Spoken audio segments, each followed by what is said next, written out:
Hello, my name is James and welcome to Mirror Domains. Alright, let's talk about some spoilers for Batman vs. Superman. And let's address some criticisms too. Starting with the film being a bit long. Yes, it is. It is a long film. And upon first viewing, some of the scenes that they have in it that help establish the characters and some of the repercussions that pay off later on down the line do feel like they are just put in there for whimsy. But you have to think about it afterwards. And the film opens up with a sequence of Lois Lane in Africa investigating some militants who are being supplied by a strange weapons manufacturer that later turns out to be Lex Luthor, and it helps set up some of the henchmen for Lex Luthor. And I can understand upon the first viewing that you could say, yeah, they could cut that out, but it just establishes how much of Lex Luthor has his hands in everything. Another thing that happens is that there are some dream sequences. Bruce Wayne has a couple of dream sequences in which one of them, you see those demons come down from the sky in the desert, and those soldiers that have the Superman patches on them capture Batman, and Superman comes down and kills a bunch of Batman's support team. And it just helps to establish, the fears that Batman has about Superman and the repercussions that can happen from someone being that strong on the planet can be. And conversely, I liked it because they showed it for Batman, and then they also show it for Superman. And in Superman's vision, he is on top of a mountain, and we get to see Kevin Costner again as Jonathan Kent. And I thought that was cool, because I didn't expect it. I didn't know that he was going to be in the movie. So when I saw him, and they talk about things that happen with his psyche and his understanding of what's going on within the context of the film, I like that stuff. So I like that it took the time to slow down and try to develop the scenes and characters. It's just in the manner that it was presented, it could be a little bit choppy for some people.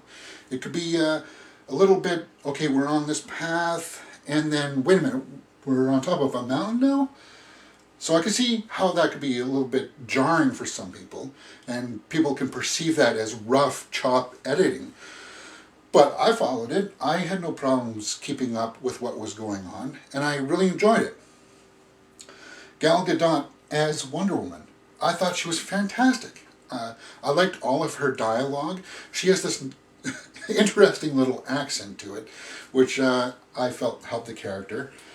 And the fight sequence in the end, I love the way that she fought. She has the shield and sword, but then there's this one scene where she uses the lasso, and that was cool. I liked that. And she's not afraid to fight the big bad guy Doomsday. That was awesome how she just jumps right into it.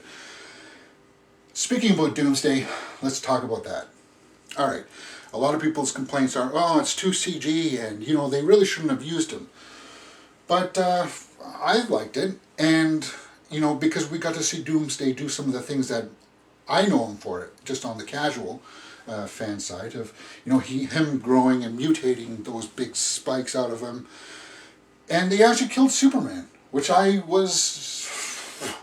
know that was going to happen. I thought it would be too short for that to happen. And I thought it took a lot of gall to go with that. And, alright, it brings up another point about Lex Luthor.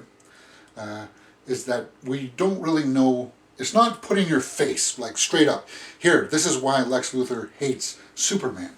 But I think we all know enough about Lex Luthor's character that we know that he's a bad guy. We know that he doesn't like Superman.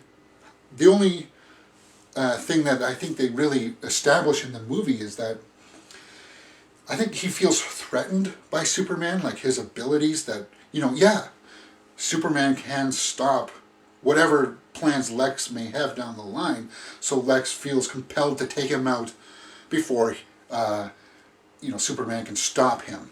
And Lex Luthor's plan is twofold. One, he pits Superman against Batman. And the movie does a really good job of building up both the storylines of Batman's perspective of Superman, how Batman feels like Superman is a threat to the planet because he can destroy the planet. So Batman feels like he has to take him out before he can do that.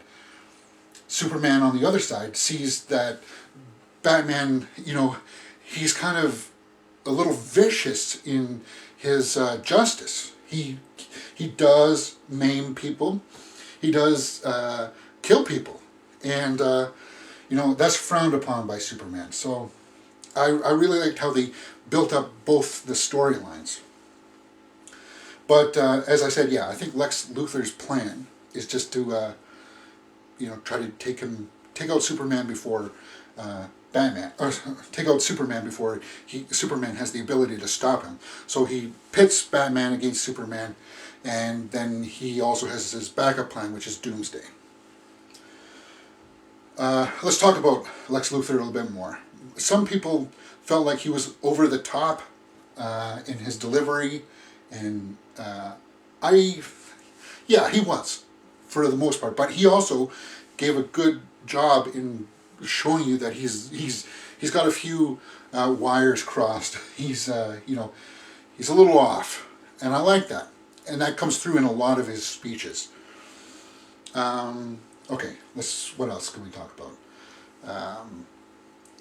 The very last shot undoing some things. I can understand some people not liking that. I felt like that was okay. Oh, I liked the scene, and I know some people didn't like this because it just felt like they took a sidestep a little too much, but Wonder Woman is looking through Lex Luthor's archive, and we see that Lex has been tracking metahumans, which are the other members of the Justice League. So we see footage of Flash, Cyborg, and Aquaman. And I felt like that was kind of cool because it was kind of like, all right, let's peel back the curtain a little bit. Let's take a look at what else is going on within this universe, which I actually like. Some people will say it's a little bit too dark. It's a little bit too serious. But, come on. I actually like that. I like the fact that Batman was going through this struggle of, what's the right call here? What should I do? And when it comes down to it, he feels like he's got to take out Superman. He finds kryptonite. It's kind of like a struggle between him and Lex Luthor as to who's going to get the kryptonite first. And ultimately it ends up to be Batman, but I like that storyline. I like the new Batmobile. I like the Batwing. I felt like all that stuff was really well done.